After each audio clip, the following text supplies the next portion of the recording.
Hello दोस्तों, कैसे हैं आप सभी। होप सो आप सभी अच्छे होंगे। दोस्तों आज हम लोग एनालिसिस ऑफ टाइम सीरीज इससे रिलेटेड जो इंपॉर्टेंट क्वेश्चंस हैं उसके बारे में डिस्कस करने वाले हैं दिस वीडियो। तो चलिए वीडियो को स्टार्ट करते हैं और सबसे पहले प्रश्न या सबसे पहले क्वेश्चन पे डिस्कस करते हैं। सबसे पहला प्रश्न दिया है, एक काल श्रेणी में निम्न शामिल हैं, या फिर एक टाइम सीरीज में क्या क्या चीजें आती हैं। अल्पकालिक बदलाव या शॉर्ट टर्म वेरिएशन, लंबी अवधि की बदलाव या लॉन्ग टर्म वेरिएशन, तीसरा ऑप्शन दिया है इरेगुलर वेरिएशन, और लास्ट ऑप्शन दिया है ऑल ऑफ द अबव या फिर अनियमित बदलाव, इरेगुलर वेरिएशन, और लास्ट ऑप्शन दिया है या लास्ट विकल्प दिया है आपका अंतिम विकल्प दिया है उपरोक्त सभी। तो आप टाइम सीरीज में शॉर्ट टर्म वेरिएशन भी देखते हो जो कि आपका सीजनल वेरिएशन के नाम पे भी जाना जाता है, लॉन्ग टर्म वेरिएशन जिसको कि आप साइक्लिकल वेरिएशन के नाम से भी जानते हो, और इरेगुलर वेरिएशन भी होता है। यानी कि ये तीनों चीजें होती हैं टाइम सीरीज में। दैट्स व्हाई ऑप्शन सही आपका सही हो जाएगा या फिर उपरोक्त सभी। अगला प्रश्न दिया है, धर्मनिरपेक्ष प्रवृत्ति को किसके द्वारा मापा जा सकता है।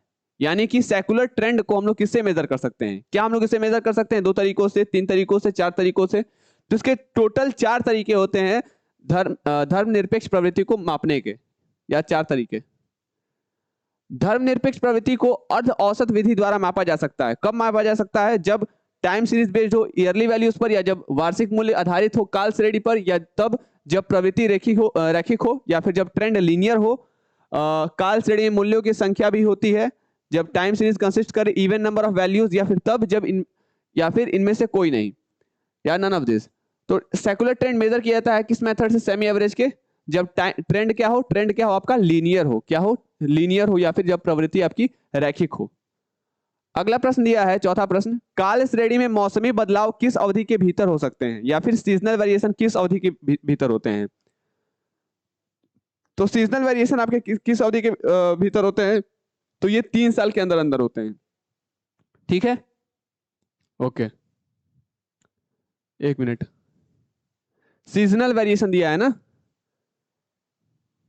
3 साल के अंदर अंदर नहीं होगा, ये ऑप्शन गलत है। वैसे सही ऑप्शन होगा इसका लेस देन 1 ईयर, या फिर 1 वर्ष से कम वर्ष में ही आपका सीजनल वेरिएशन होता है। अगला प्रश्न दिया है, प्रवृत्ति रेखा y equals to a plus b x में b का मान क्या होगा। या फिर हमेशा ऋणात्मक होगा, always negative, always positive, always zero, या फिर बोथ नेगेटिव और पॉजिटिव। तो यहाँ पे b का वैल्यू हमेशा क्या होता है? या तो नेगेटिव हो सकता है या तो पॉजिटिव हो सकता है, दोनों हो सकता है। अगला प्रश्न दिया है, एक कारखाने में आग किसका उदाहरण है। या फिर फैक्ट्री में अगर आग लगती है तो ये किसका एग्जाम्पल है। अच्छा ये बताइए, फैक्ट्री में आग या फिर उद्योग में आग हमेशा लग रहा है? नहीं, कभी कभार लगता है। यानी कि उसके आग लगने का जो टाइम पीरियड है वो रेगुलर नहीं है, वो क्या है? कंसिस्टेंट नहीं है, एक जैसा नहीं है, हमेशा आग नहीं लग रहा फैक्ट्री में या उद्योग में, वो कभी कभार लग जा रहा है। ठीक है, यानी कि उसका जो अकरिंग का पीरियड है या उसका होने का पीरियड जो है वो कोई रेगुलर नहीं है, बल्कि क्या है? इरेगुलर है, नियमित नहीं है बल्कि अनियमित है। तो इसके लिए आपका जो सबसे सही ऑप्शन होगा वो क्या होगा? अनियमित बदलाव या फिर इरेगुलर वेरिएशन का सही ऑप्शन हो जाएगा। व्यापार में मंदी, recession, depression, recession, recession, boom, recession, depression, recovery, ये बिजनेस साइकिल होता है आपका। बेसिकली पहले क्या होता है आपका? बूम होता है जिसको कि समृद्धि कहते हैं, फिर आपका गिरावट आता है, फिर आपका मंदी आता है, सुधार जो कि रिकवरी होता है, और फिर आपका बूम।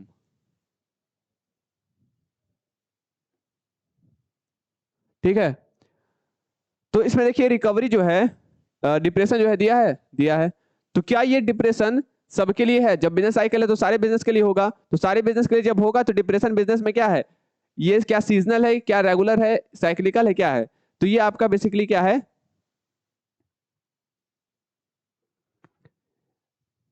तो डिप्रेशन जो है बिजनेस में ये क्या है आपका?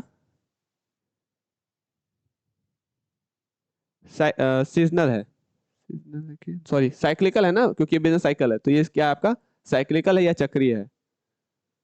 अगला प्रश्न दिया है, 1 वर्ष से अधिक की अवधि में एक काल श्रेणी के उत्थान और पतन कहा जाता है। या फिर rise and fall of a time series over long period then 1 year, उसे क्या कहते हैं? सेकुलर ट्रेंड या धर्मनिरपेक्ष प्रवृत्ति कहते हैं, उसे मौसमी बदलाव या सीजनल वेरिएशन कहते हैं, साइक्लिकल वेरिएशन कहते हैं, या इरेगुलर वेरिएशन कहते हैं। देखिए 1 साल से ज्यादा समय की बात कर रहा है, rise and fall, rise and fall दोनों की बात हो रही है। Rise and fall of a time series over period longer than 1 year. Rise भी हो रहा है, फॉल भी हो रहा है, ठीक है, राइज भी हो रहा है और फॉल भी हो रहा है। तो सीजनल वेरिएशन होगा या मौसमी बदलाव होगा? तो मौसमी बदलाव बिल्कुल नहीं होगा, क्योंकि ये लेस देन 1 ईयर होता है। इरेगुलर वेरिएशन होगा? नहीं, ये भी नहीं होगा, ये भी नहीं होगा। तो बचा आपका ए और बी, यानी कि धर्मनिरपेक्ष प्रवृत्ति और साइक्लिकल वेरिएशन। तो rise and fall of a time series over a period longer than 1 year, ये हमारा क्या होता है?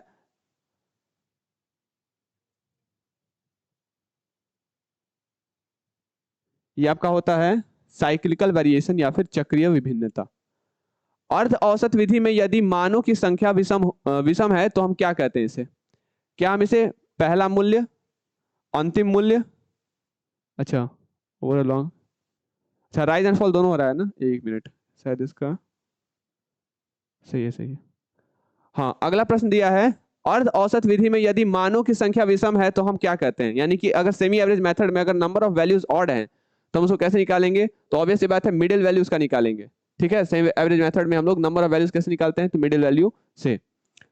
लास्ट प्रश्न है या फिर अंतिम प्रश्न है, मुतहस्त वक्र विधि में प्रवृत्ति मान किसके द्वारा प्राप्त किए जाते हैं? या फिर trend values free hand curve में कैसे हम लोग ऑब्टेन करते हैं? क्या हम इसे ग्राफ के through, equation of straight line, second degree parabola, या फिर ऑल ऑफ द अबव? तो हम लोग फ्री हैंड कर्व मेथड में या फ्री हैंड कर्व मेथड में हम लोग ट्रेंड वैल्यूज कैसे प्राप्त करते हैं? तो हम लोग इसे ऑब्टेन करते हैं ग्राफ के थ्रू।